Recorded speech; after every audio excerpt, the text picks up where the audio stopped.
ایک بہت مشہور ڈاکٹر تھا، میں نے واقعہ کتاب میں پڑھا. مثال کے طور پہ اس کا نام ڈاکٹر احمد تھا. ساری زندگی اس نے بڑے آپریشن کیے، اس کا بڑا نام تھا. اب حکومت نے اعلان کیا کہ اس کو گولڈ میڈل دینا ہے، life time achievement award.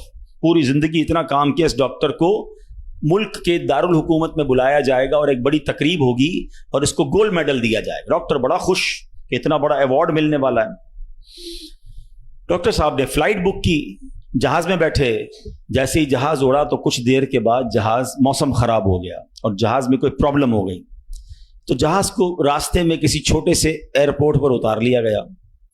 Doctor صاحب جہاز سے نکل کر عملے کے پاس جاتے ہیں کہ بھائی کب جہاز اڑے گا، میری تو وہاں بہت اہم تقریب ہے اور سارا پروگرام میرے لیے سجایا گیا ہے، میں چیف گیسٹ ہوں، مجھے گولڈ میڈل ملے گا، بتائیں دوبارہ جہاز کب اڑے گا.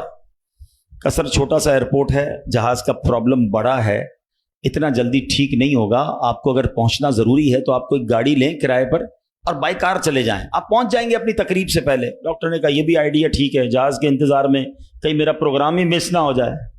ڈاکٹر صاحب نے گاڑی بک کی، رینٹ اے کار لی. جیسے ہی راستے میں گئے تو زبردست بارش، آندھی طوفان. اس اندھیرے میں، اس آندھی طوفان میں ڈاکٹر صاحب راستہ بھول گئے اور کسی مین ہائی وے سے نکل کر گاؤں کے روڈ پہ چڑھ گئے. بہت دیر تک راستے میں، اب بھوک بھی لگ رہی، کھانا بھی نہیں کھایا، اندھیرا گپ، بارش ہو رہی ہے.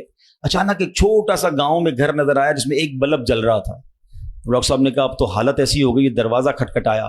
ایک بوڑھی عورت نے دروازہ کھولا. کب ماں جی کچھ کھانے پینے کو ملے گا، بہت بارش ہو رہی. کہا بیٹا اندر آ جاؤ. وہ اندر چلا گیا.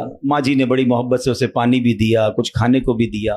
تھوڑی سانس میں آئی تو ڈاکٹر نے دیکھا کہ برابر پہ بستر پر ایک نوجوان لیٹا ہوا تھا. کہا ماں جی یہ کون ہے؟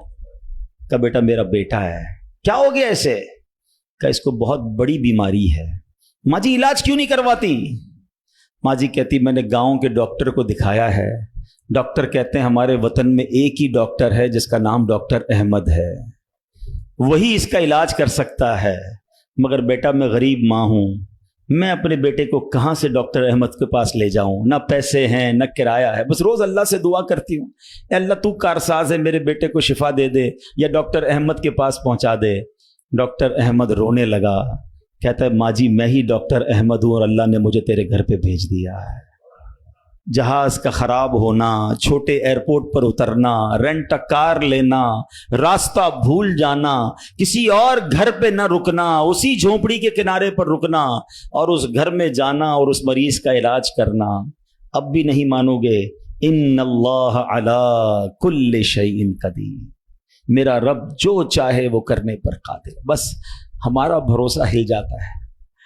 ہم سمجھتے ہیں دنیا والے ساتھ دیں گے، ہم سمجھتے ہیں دنیا والے مسئلہ، ارے دنیا والے تو دکھ ہی دکھ دیتے ہیں. اپنا پرابلم بتاؤ تو ہنستے ہیں، ہم سے کہتے فکر نہ کرو، دوسروں کو بتاتے ہیں دیکھو اس کا یہ مسئلہ ہے، یہ فلاں کام کے لیے آیا تھا، اتنی بڑی بڑی باتیں کرتا ہے، اس کا یہ مسئلہ ہے. ہمارے مسئلے کو انجوائے کرتی ہے دنیا، کون ساتھ دیتا ہے آج؟ مگر جو ہمارے عیبوں پر پردہ ڈالنے والا، جو ہمیں بچپن سے لے کر آج تک نوازنے والا، جو ہمارے گناہ ہونے کے باوجود ہمیں عطا کرنے والا ہے، وہ ہمارا رب کریم ہے. ارے جو ہماری ماں سے زیادہ ہمیں چاہنے والا ہے، ہم اسے کیوں نہیں پکارتے؟ اس کی طرف توجہ کیوں نہیں کرتے؟ حالانکہ اس کی رحمت تو اس کے دروازے کھلے ہوئے ہیں، وہ تو دینا چاہتا ہے.